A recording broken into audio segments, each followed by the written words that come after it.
let it shine. Welcome to the Faith, Church and Disability Podcast. I'm Geraldine, a trustee on the CBM New Zealand board. At Christian Blind Mission, because we fight to end the cycle of poverty and disability, we're glad to be teaming up with the Baptist NZ Podcast Network to produce this podcast series. Find us online at cbmnz.org.nz and baptist.nz/podcasts. We hope you find this episode inspiring.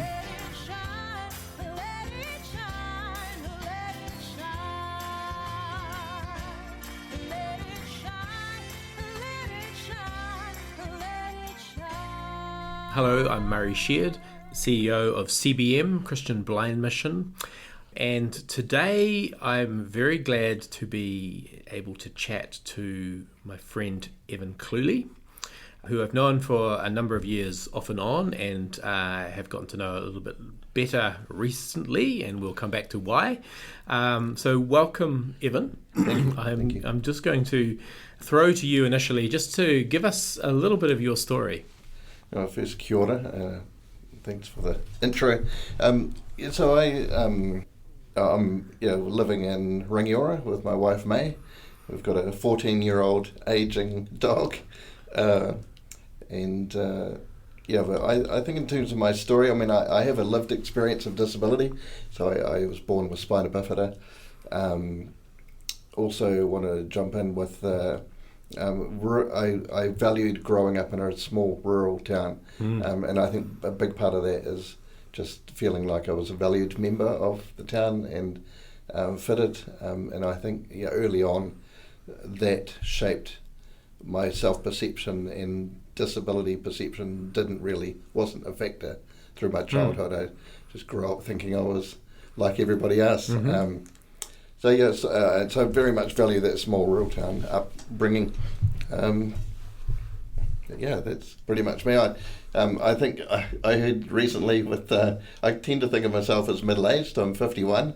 Of course, that's not far from the truth. People said, I heard recently about 51 being on the downside of life. But there's things we can talk about there in terms of changes in disability and aging. Well, the way technology is going, you might not be on the downside yet, but yeah, absolutely. So of course, and as you've mentioned, a lot of people will have a disability as they age.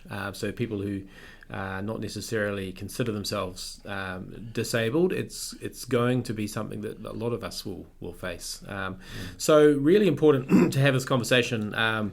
For that reason as well. I'm really delighted to have you here, and I mentioned that I've gotten to know Evan a bit more lately. The reason for that is for the last 6 months or so he's been on the board of CBM. Can I ask you what's drawn you to CBM?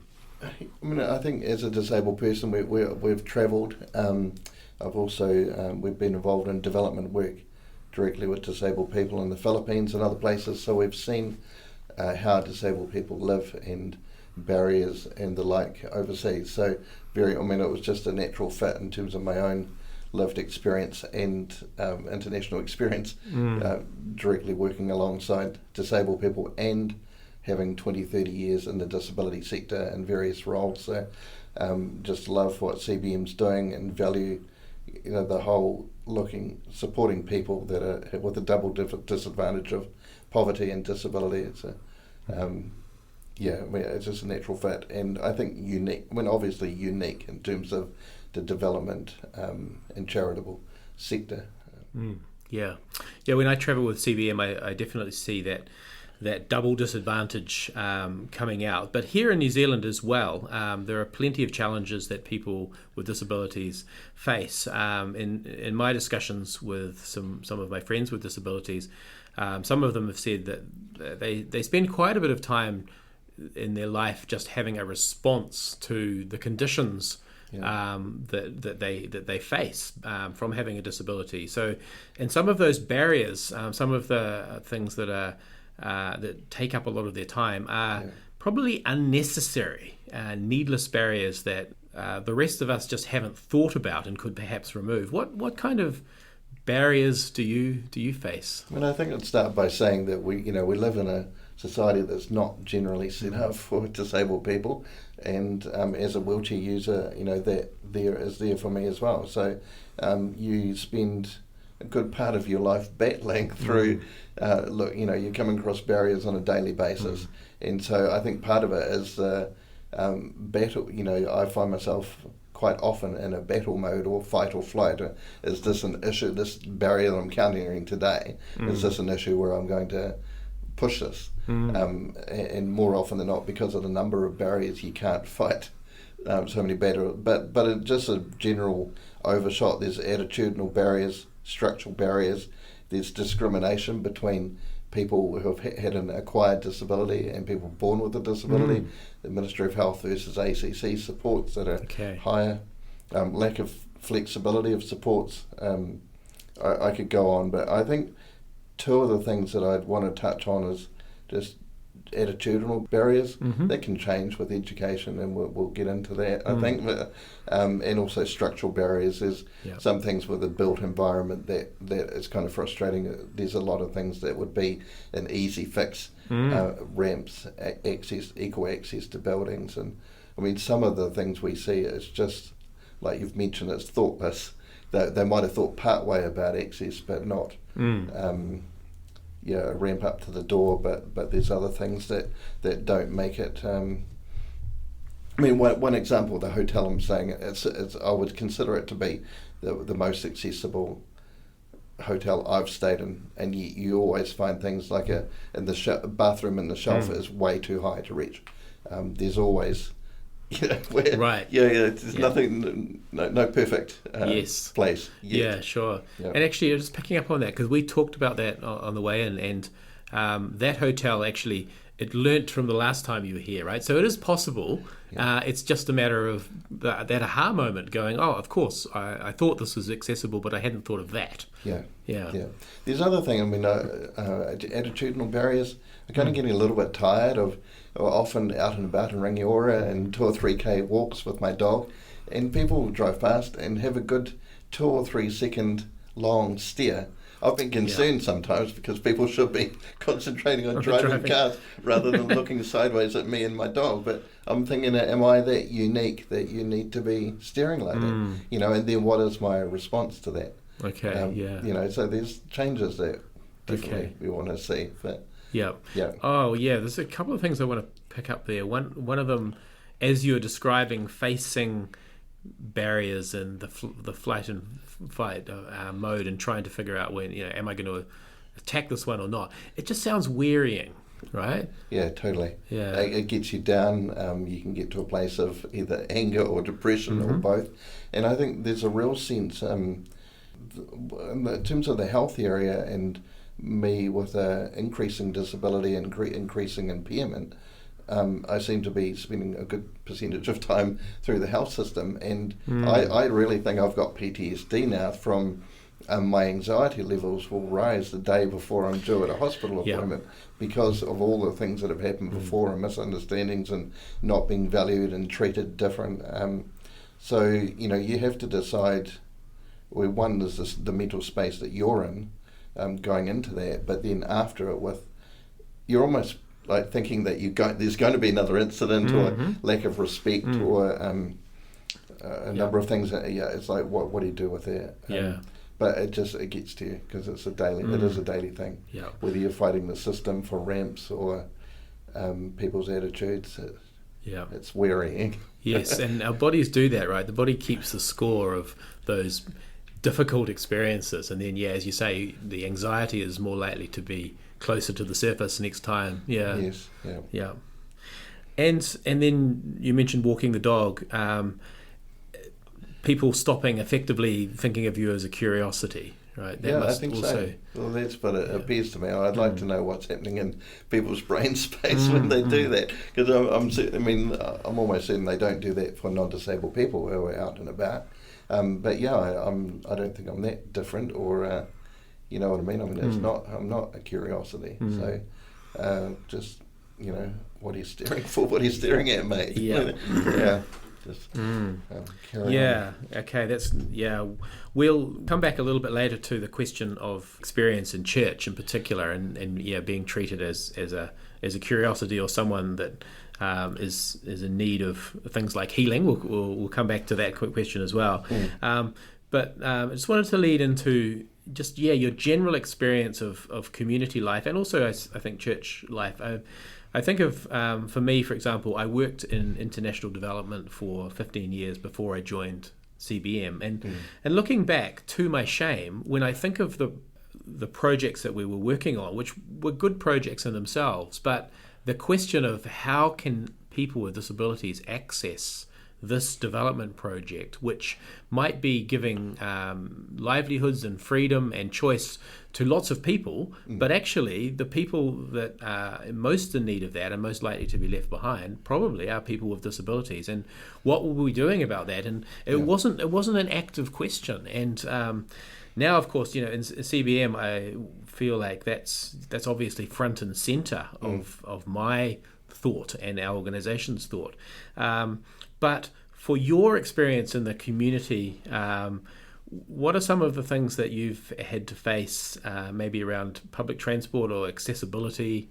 Yeah, and felt like, gosh, this is really, as you said, the world is not set up for us. Yeah, I mean, I think I'll preface that by saying, whether a person's here in New Zealand or overseas disabled person, I think there's a really powerful question is, what would a good life look like for you? And then from that, obviously, what do you need? What supports do you need to get there? And that's going to be hugely different from individual to individual. So I think it's a good open question and starting point. So in terms of myself in my 20s and looking at what a good life would look like for me, that involved meaningful work and marriage, and I didn't think anything other than went to university to gain a degree in recreation management. Later did a kind of a adjust and I have double degrees. So I have a degree in applied theology, and that again is another kind of side in terms of where that went, opening up a whole new world in terms of my Christian faith and disability and disability in the church. In terms of a good life, that also involves freedom of movement and getting around. And I'm blessed to be able to have my own car, so I drive, but more often than not trying to choose not to drive and look after the environment, taking public transport. But then, that's not always easy if you're a disabled person, and we're not there in New Zealand in terms of all public transport being accessible. There's a story of taking a bus into town to an appointment quite recently, and so it's a bus that lowers. The bus driver then folds the ramp out. I can easily push onto the bus, and there's an empty space for your wheelchair to sit.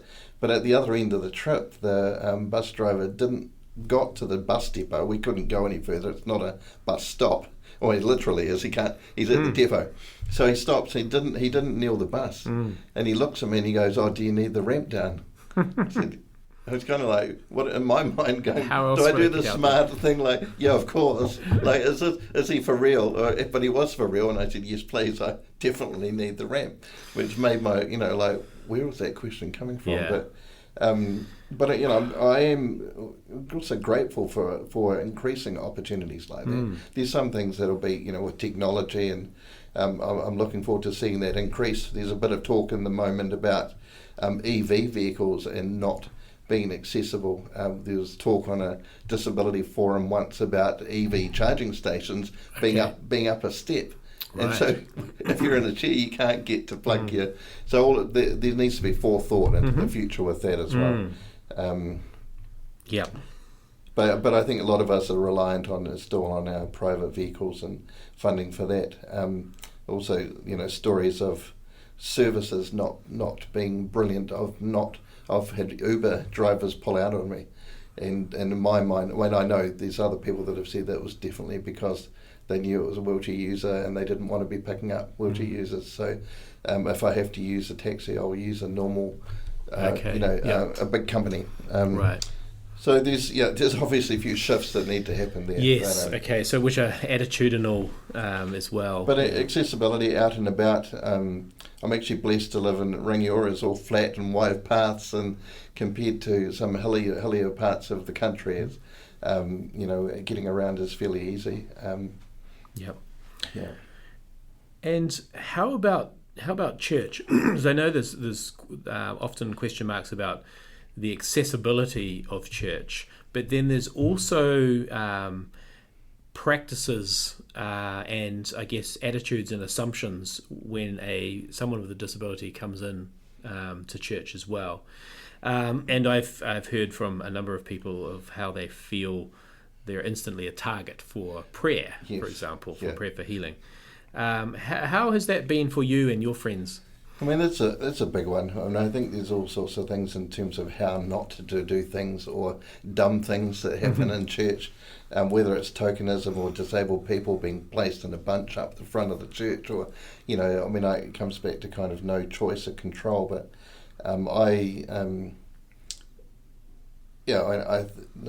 majority of people that I talk to that are disabled have had negative experiences in church, and often related to lack of understanding around prayer, or just being disrespected, really.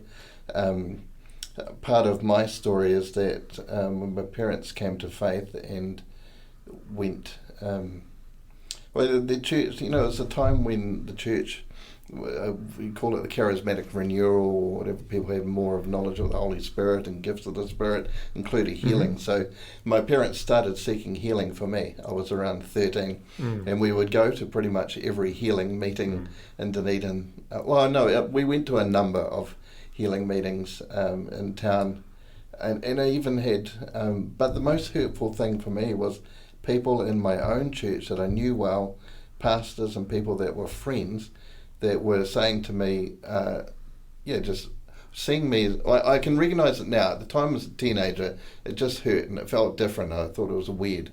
Unpack that in my 20s, going, people couldn't accept me. It felt like people couldn't accept me for who I was. That they needed to see me healed, yes, because they believed in a God that could do that. And so here's an rather obvious person that needs to be healed in their mind. What in hindsight I was searching for was simply acceptance. It's really sad stories of many disabled people I know have had experiences like that, and some of them have never been back to church. Some of them may have been exploring faith, and because of negative experiences have not gone back to church. So instead of finding a welcoming place, they found a place that any self-doubts that they may have had already were being reinforced, and effectively they were pushed out. And I think it brings up, like you mentioned, people needed to see you healing because they believed in a God who could do that, and as if and if you weren't healed, then there would be a challenge to their perception of God, their perception of what should happen. And what seems to be missing there is any kind of, I guess, theology of suffering and a theology of sort of God in the real world, where we all want the world to be perfect, but it isn't. And God doesn't sweep in and make it perfect. And I guess for someone who's not disabled and who doesn't necessarily see many people with disabilities in their day-to-day, and then does see someone, there's that immediate confrontation with their hopes and dreams and theology as well. So then I guess one of the ways forward for that is to try and fix the problem, but then you're seen as the problem, right? It's just sort of a bit sloppy theology, really. But that approach where you're objectifying the person. The person becomes almost subhuman. You're an object to be fixed. There's something wrong with you. God needs to heal you. I got to the point where in my own life I was told so many times, God heals when God loves you, God wants the best for you, God wants to heal you. I was told that so many times through my teens that I got to the point where I believe, well, either there is a God and he's going to heal me, or there is no God. I mean, it's very kind of logical point. And so, but and it almost devastated my faith, to be honest. I got to 16, kind of seeking healing for a good maybe 2-3 years, and healing not happening. Although, there I must also acknowledge at other times when you feel blessed and prayer, you are, there's other things that happened, and there were kind of positive things around that. But it wasn't until I was 17 that God revealed to me himself. I mean, I really felt, it's hard to unpack this, but felt the father heart of God, how much he loved me and how much he accepted me, how I was. Part of that was also reading about Moses' story and his speech impediment, and pleading with God to be different, and can you pick my brother to speak on behalf of God? Said no, I've chosen you. So that's massive.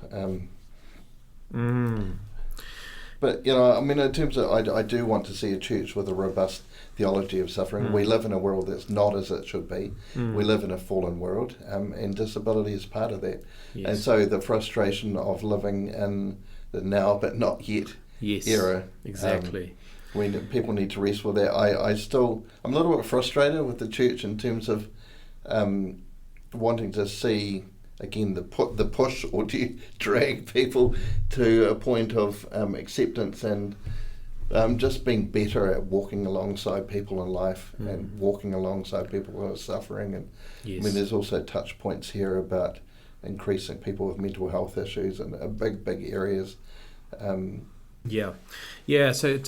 it feels like there's a link there between the need for a better theology, a theology of suffering, but also there's the question of, to me, there's a spirituality alongside the theology. So people developing that capacity to hold their own questions, hold their own pain, when they see someone who challenges their theology, or for whom they might generally have a compassion response, but it comes out as, we'll try and fix you, because to me that's a really, really important thing, is to be able to not transfer my inability to hold that to you, because you've got, as someone with a disability, and you and others that with a disability, you've got all the things you listed before around the frustration of trying to do life in a world that's not set up for you.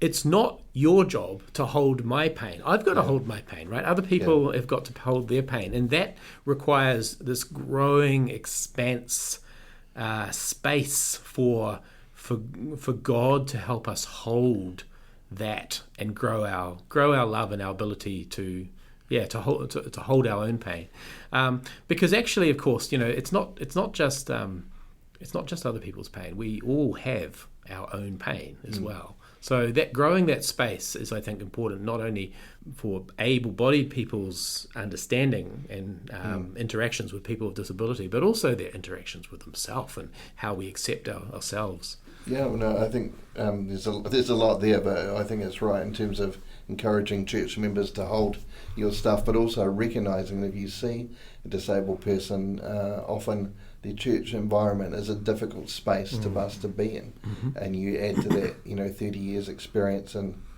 I would encourage people to kind of hold back, and partly for me is just getting to know people. And so I want to give an example of two welcomes. So we went to a large church in a town in Rangiora, first time we've been there, and we deliberately set up the back. I'm making a choice of that as a disabled person to just, I'm there as a visitor, I'm going to check it out. So, but through the service, had all these eyes looking at me, and often older people. And again, I don't know what to do with that. Just sort of look back and smile. And towards the end of the service, maybe had 3 people come up and say hi, but for the most part was ignored. and just it wasn't an enjoyable experience. Felt very unwelcome. I've since talked to one of the pastors there, and we've unpacked that together, and that church is actually in a different space. So I also want to acknowledge that. But I went directly from church, kind of with that unwelcoming, kind of just almost being ignored or invisible, and then worse stared at, to visiting our local RSA. And I go in there, and I don't know, I was like, hey, and this guy's like, hey, I'm John, how you going, mate? Yeah. What's your story? And awesome. I'm going, how simple is that, right? Yeah. Hi, my name's so-and-so, how are you? And I'm like, how come an RSA can do a welcome better than, Yes. But I just encourage people to work through all of that, and just, I do want to encourage people to delve in more to difficult passages in the Bible where it's very obvious that we're living in a fallen world, and to hold that kind of uncomfortableness. Later on, I want to encourage people to even be in uncomfortable spaces and be around people that are different from yourself, and kind of, in terms of self-growth, or be deliberate about becoming more comfortable in spaces where you're not currently comfortable, and with people that you're not comfortable with, perhaps. Yes, and which is beyond the issue of disability, right? It's also ethnic differences, etc. Yeah, I'm being broad with that deliberately. Sure. Yes, should we unpack that a little bit more? What needs to happen there, do you think? Going back to my own story, I saw myself as being different and perhaps better than people with intellectual disabilities, and that was because of the confusion around intellectual and physical disabilities, and I saw a kind of them and us. But I think it's a human nature to kind of go us and the other, right? Or to kind of what is it? I don't know if it's dichotomy or it's just the two kind of either you're in the in-group or not, and also think there's some really unhelpful kind of differentiation that we make, saved and unsaved, and all of this stuff. It's like, come on, why are we not just doing life together? And so we've been through a journey. Part of my journey is increasingly kind of being deliberate about spending time with people with intellectual disabilities, and then what does that mean for faith and practice, and faith that looks very, very different. I want to look at, I hesitate to say the simplicity of faith, but what is it kind of, I think we need to think about what does it actually boil down to, and not we have some big ideas around theology and everything, but if you look at someone with an intellectual disability, and we spent 3 years in a large community living alongside people and just journeying with people through life, and brilliant people that just challenge your perceptions on everything, including faith. Yes, and the question that is often asked in that context is, are we doing enough for these people? But the question, how are we enabling their participation in our friendship or in the activities that they're involved with? That's the real belonging question. How are we doing life together? Does a disabled person feel a sense of belonging where they are, or the space you've created at church? I love this phrase about, and I don't know where I got it from, but in terms of the difference between inclusion and belonging, inclusion is we're there. Belonging is when you're not there, you are missed. Yes. And there's a huge amount in that it's obvious it's become your space. Yes. And all of that, you can talk about comfortableness, you can talk a lot about relationship, a lot about love and acceptance. Belonging is powerful. Yes. And so what would that mean for someone with an intellectual disability, a severe disability, to feel a sense of belonging through church?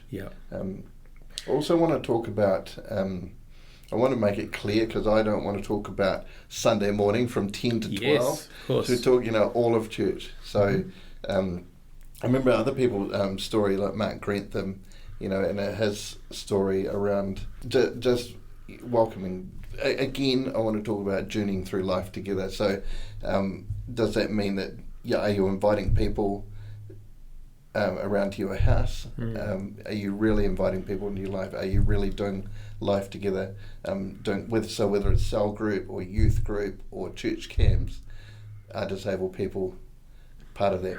I mean, if you're a really church and you're all walking through it together, all of life. Yes, and I think you've really nailed something for me there around spending quality time, because that's what belonging entails, right? It can't just be, well, we've ticked this box.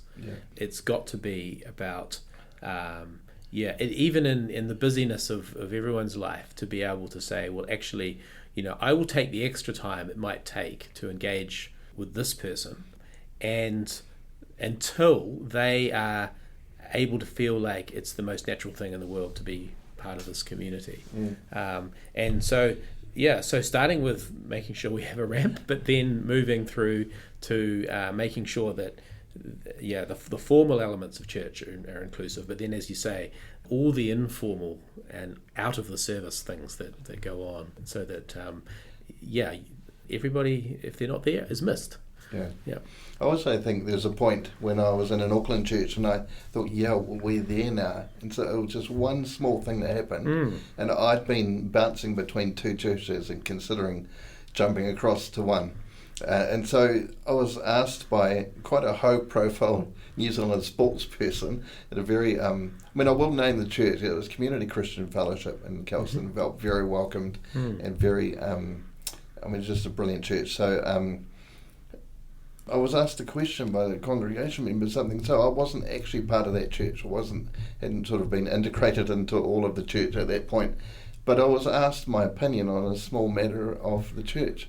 I can't remember what that matter was, but I remember being asked a question, and my point is that you don't ask questions, you don't ask for someone's opinion if you don't value that opinion. Yes. And then I went home and I thought, I've never been asked my opinion on a church matter before, ever. Amazing. So hugely empowering. And I ended up going to Community Christian Fellowship for some time, but there's some power in that too, in terms of coming alongside people and maybe you go back to the bigger church question: what does a good life look like for you? I mean, I have two disabled friends. I know that they were struggling to get their garden, both of them wheelchair users, and their church said, how can we help you, or what can we do to support you? They said, well, our garden's a bit of a mess. And so, within a week, a team of people from church were around to tidy up the garden. So that, great question, very clear answer from the person, and a response. So, I think sometimes we get all tied up with the preaching, the teaching, those kind of things in church, but we're doing life together is very simple. Well, actually, that reminds me that the founder of CBM is famous for saying that love is the sermon that everyone understands. Absolutely. So the founder of CBM, Ernest Christoffel, obviously set up a global movement, and of course a lot of the issues we've discussed here about the experience of people with disabilities in New Zealand, as I guess arguably badly supported as people with disabilities in New Zealand are, and the long way that we have to go on that. If you think about it from the context of people with disabilities overseas, where there is no social welfare system and lots more stigma, that's the context that a lot of our work is in. You've travelled and done some work in the developing world too. What was some of the key sort of experiences or takeaways that you found from there? I do want to acknowledge your first point, because I think there's always a balancing act in terms of being grateful for what you have in the country that you live in. I'm grateful for financial support, government support, and wheelchairs. I'm about to get another wheelchair. And then the balance of realising that for people overseas, that's not very often not affordable, not accessible, not an option. So my experience with working with Elevate, Christian Disability Trust, and through my own experiences with wheelchair racing, travelling to 13 different countries and seeing how disabled people live, and just sitting down and talking, again, doing life with people overseas, and particularly in the Philippines. I've had 6 trips to the Philippines on development work, and some of what you see is heartbreaking and sobering, and you do what you can. I mean, what do you do when you find a family that has 4 children, 3 of them disabled, with a cerebral palsy or a similar disability, and they spend most of their day on a large bed each. We were able to find 3 children's wheelchairs, and the difference that made, just so that people could get out and about. Other issues with lack of access for people to even transport. There's a whole lot of things I could throw in. Like, we were supporting a young deaf woman paying for her schooling, but then we found out that she had stopped. She wasn't able to continue to do the schooling. We found out because she couldn't afford the transport to and from. So we said, we're happy to jump in and contribute there so that she could continue in education. But yeah, I mean, again, just love the work of CBM, and we can be very much involved with some of the simple things. I mean, what does it mean? What does it mean, say, so for example, for a person in Papua New Guinea that has cataracts, they can't see. What does that mean to have a simple, 12-minute operation? That's right. and to get their sight back? I mean, there's all of the world opens up, access back to family, safety, getting around the village, their health restored. Education if they're young. Education, transport, and being able to work and earn a living, a livelihood for yourself and your family. I mean, that just opens, it's just massive. I can't under sort of state being involved with that and seeing that change in individuals, and and for our experience, people that are friends in the Philippines and have been through that, through the support, and you're having those changes made for them, whether that's accessing equipment or health options.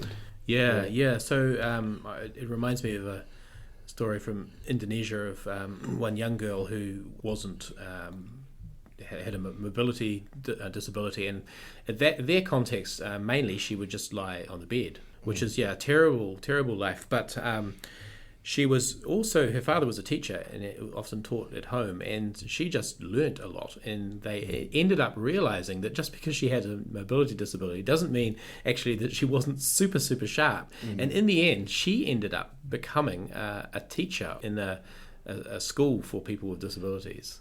And it's that, changing that perception again, those attitudinal barriers of, I've put you in this box, and to open up that box, and all it took was a few opportunities to make the difference. Sometimes our friend Brixio in the Philippines, going from a very, very small rural village in the southern part of Brixio has polio.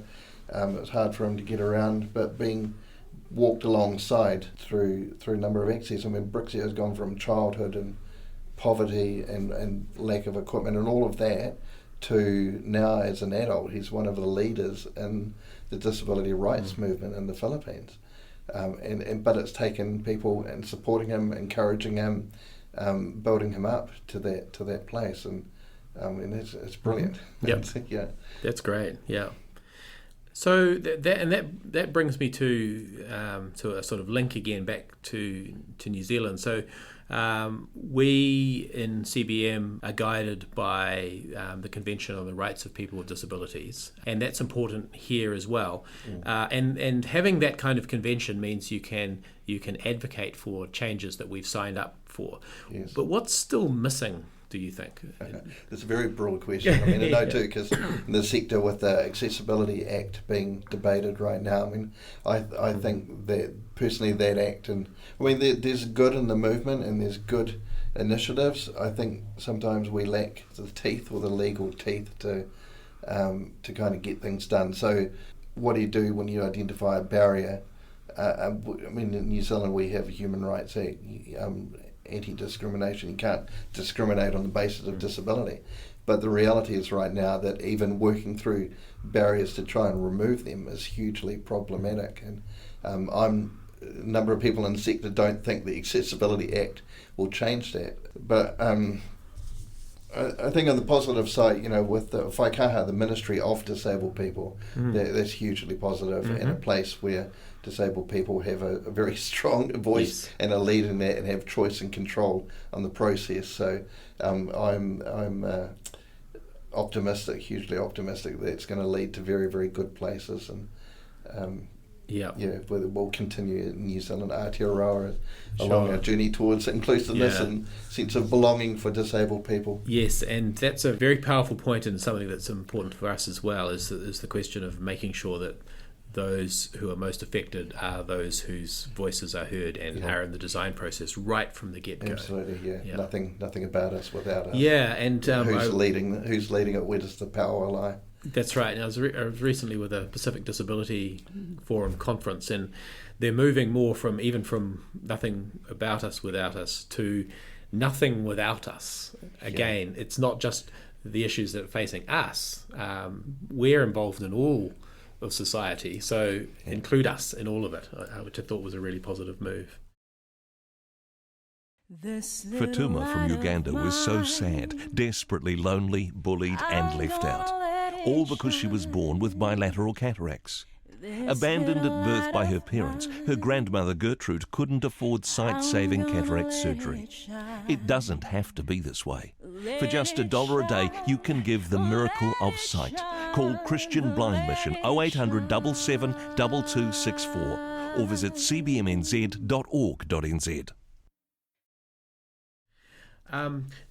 Let's close by looking a little bit more at the Bible, in particular Jesus and Jesus' response to people with disabilities.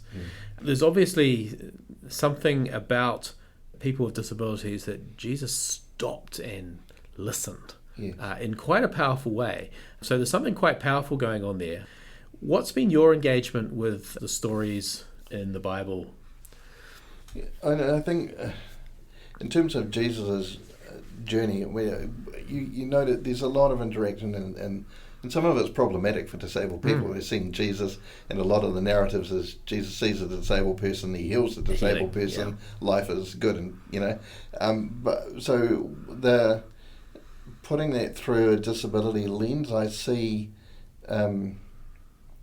that Jesus was about the mission of his Father. He was obedient to that. You see that the journey towards Jerusalem. I think a lot of the kind of power encounters that you see, even including Jesus healing disabled people, it was simply pointing out, I'm the Son of God, because only God has the ability to heal, right? So, and then he was doing that in front of other people as visual, and people knew he was the Son of God because of what had happened. There's the passages I kind of like to mull on. Paul of Bethsaida, how many disabled people did Jesus heal there? One recorded, One. So does that mean he didn't care about all the other disabled people around the pool? Of course not. But why is he happy to heal one? And the narrative stops there. There's all these things. I mean, we know Jesus loved everybody. So I want to leave people with the story of Bartimaeus. Jesus, first of all, he noticed the need. Bartimaeus himself had a strong voice and was told to shut up. That's right. Just, how dare you shout out? You keep your place. He continued to shout. Jesus noticed, came over, and that hugely powerful first question, what can I do for you?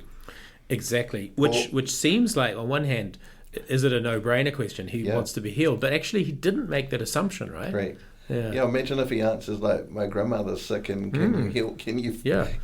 The kinds of concerns that any of us might have. Yeah. But we've been a really good place to ask that open question.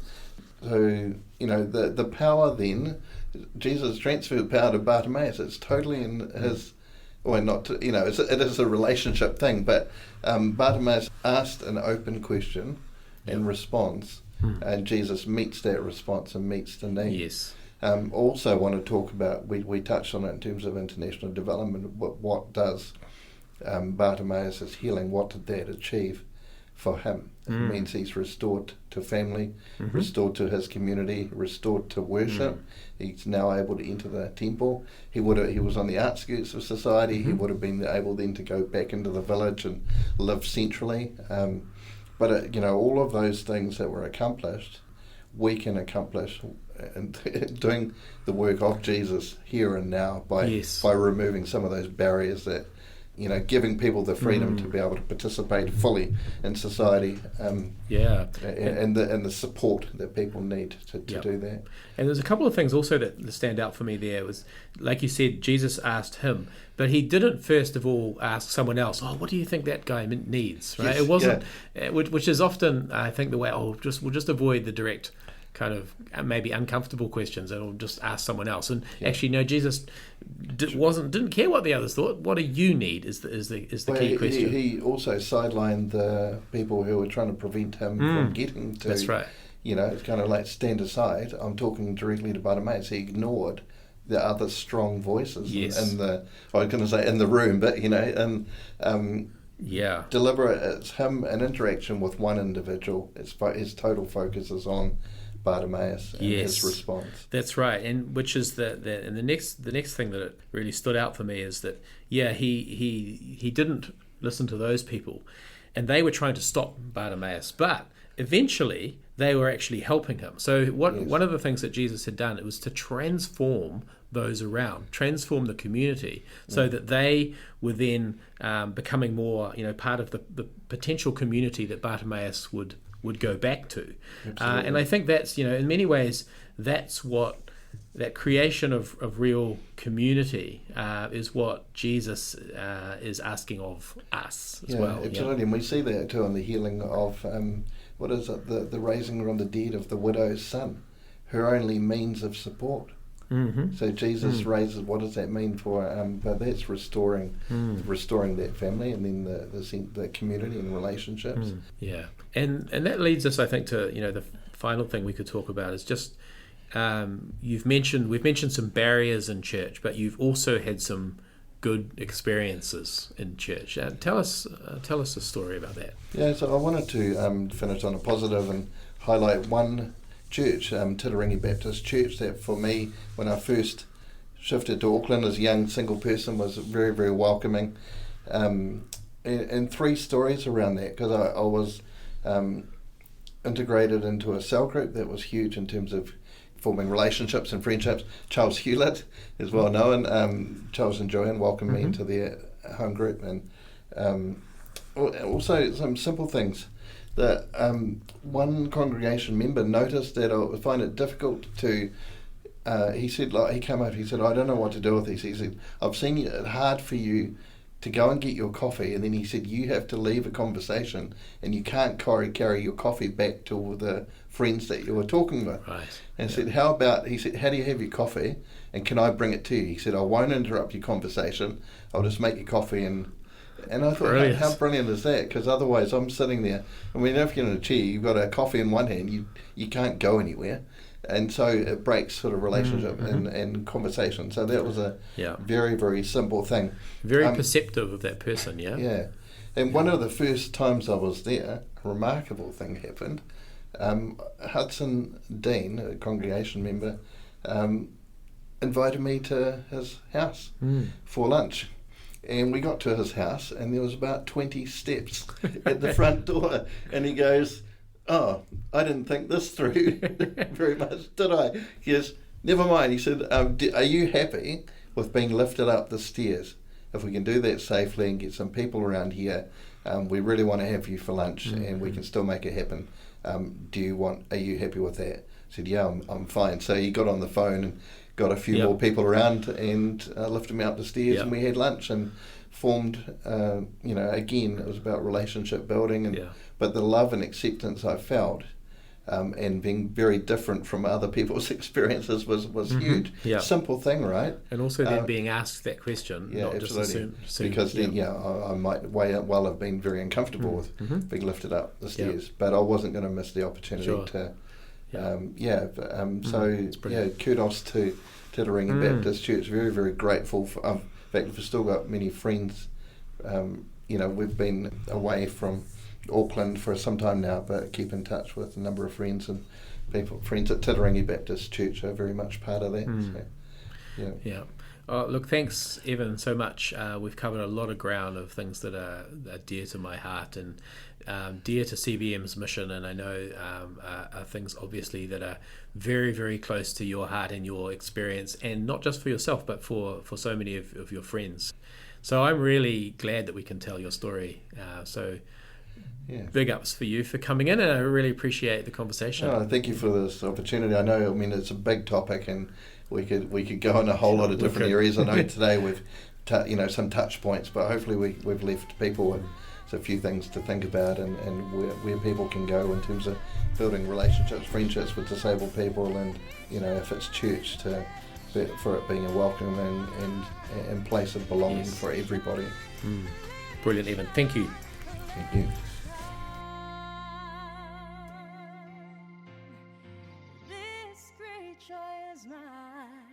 Thank you for listening. For more information about CBM, find us online at cbmnz.org.nz. For more great podcasts, go to baptist.nz/podcasts.